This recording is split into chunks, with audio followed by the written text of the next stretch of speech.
January 1952. Manchester, England. A man reports a burglary at his house. He speaks to the police, calmly, honestly, the way he always did, like he was explaining a mathematical proof. By the end of that conversation, he was under arrest. Not for the burglary, for being who he was. The judge gave him two choices: prison or injections, monthly hormone injections that would slowly change his body from the inside. He chose the injections because he still had work to do, because he couldn't afford to lose 2 years in prison. He didn't fully understand what those injections would cost him. This is part 2 of Alan Turing's story, and if part 1 made you angry, this part will break your heart.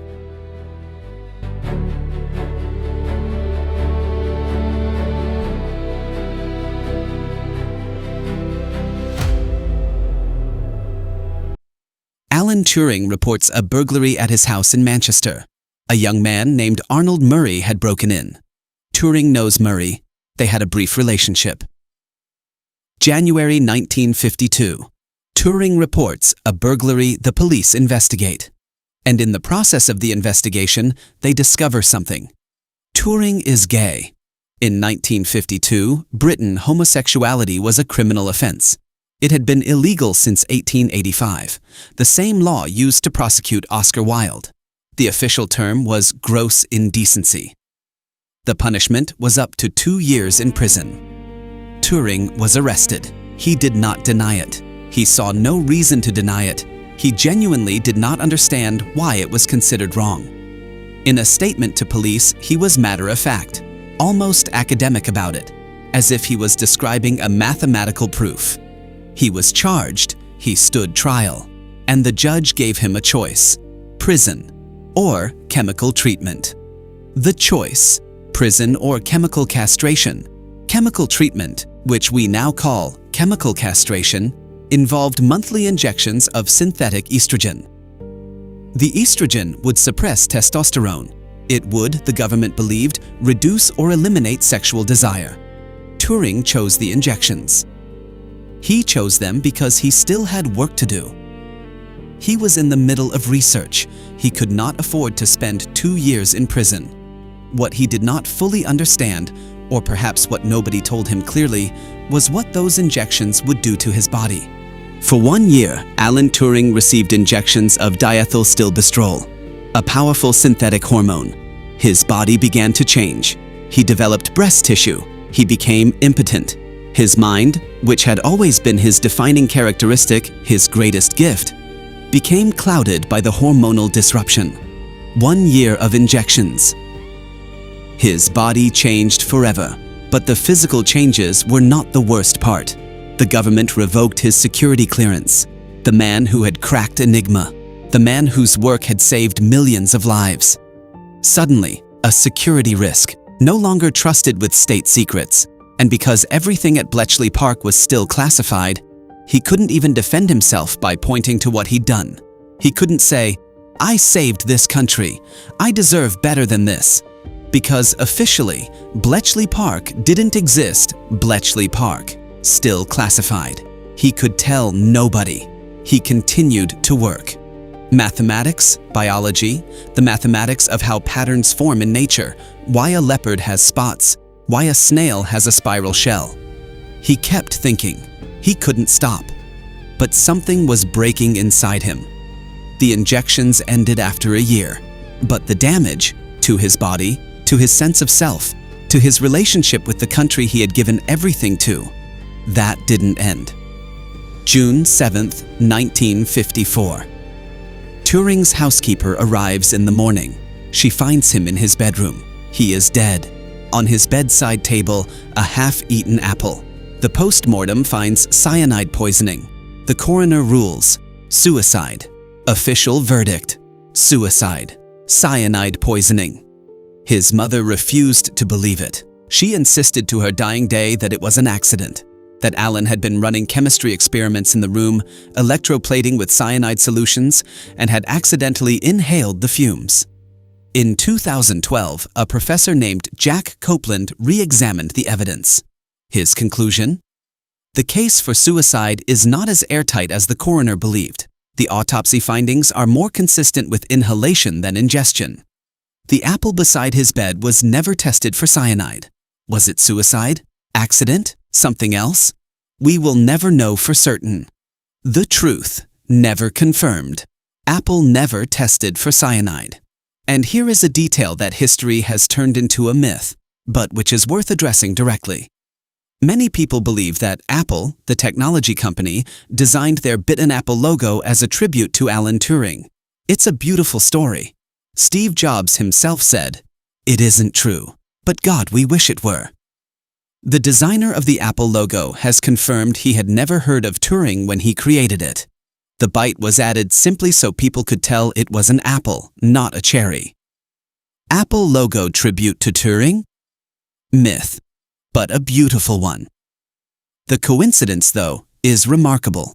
The man who invented the concept of computing, who died beside a bitten apple, and the company that put a computer in every pocket in the world with a bitten apple as their symbol. History sometimes writes poetry. Alan Turing died at 41. Think about that number. 41? Newton published his laws of motion at 44. Darwin published On the Origin of Species at 50. Einstein was still doing his most important work in his 50s and 60s. Turing died at 41. What might he have created? What would Alan Turing have built if he had lived to 60? To 70? The man who conceived of the Turing machine at 24, who cracked Enigma at 27, who asked the foundational question of AI at 38. We will never know. The British government made sure of that. In 2009, 55 years after his death, Prime Minister Gordon Brown issued a formal apology. He called Turing's treatment utterly unfair and said, "We're sorry, you deserved so much better." On screen, 2009, Gordon Brown, "We're sorry, you deserved so much better." In 2013, 59 years after his death, Queen Elizabeth II granted him a royal pardon. 59 years. Too late to change anything.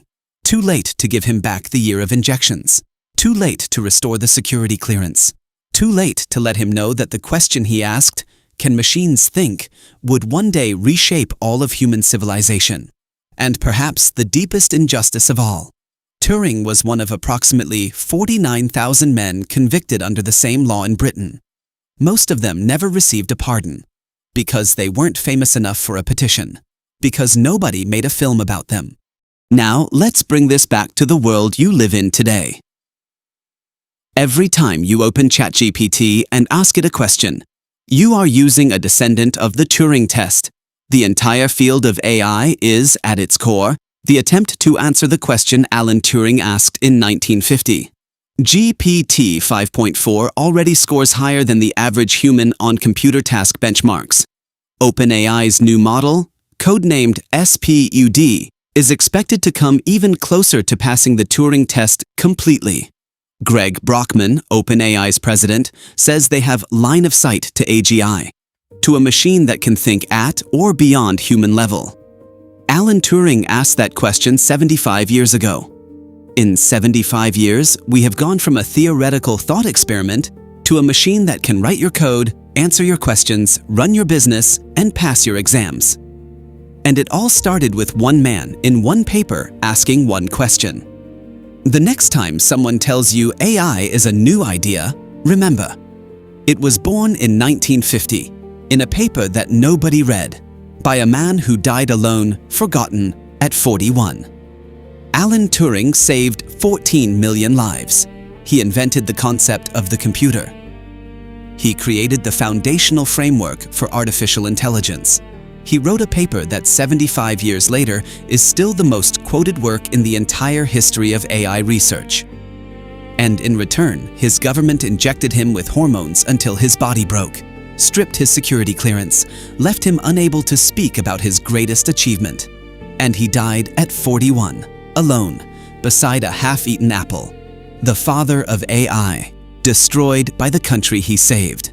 Every AI system in existence today, every chatbot, every recommendation algorithm, every model competing to reach AGI exists because of Alan Turing. His ideas did not die with him. they multiplied, they became the world. But he did not get to see it. And that is the real story of how artificial intelligence began. Not in Silicon Valley, not in a boardroom, not in a billion-dollar lab. It began in the mind of a lonely, brilliant, different boy from London who just wanted to know if machines could think. Next Sunday, Episode 2 of the AI Wars. The year is 1956. 10 scientists gather in a house in New Hampshire for a summer workshop. They are about to name a new field of science. They promise the world that machines will match human intelligence within 20 years. They were wrong, by 60 years. And the consequences of that mistake shaped everything. Subscribe so you don't miss it. This is Shadow Post, the history they forgot to tell you. Cheers!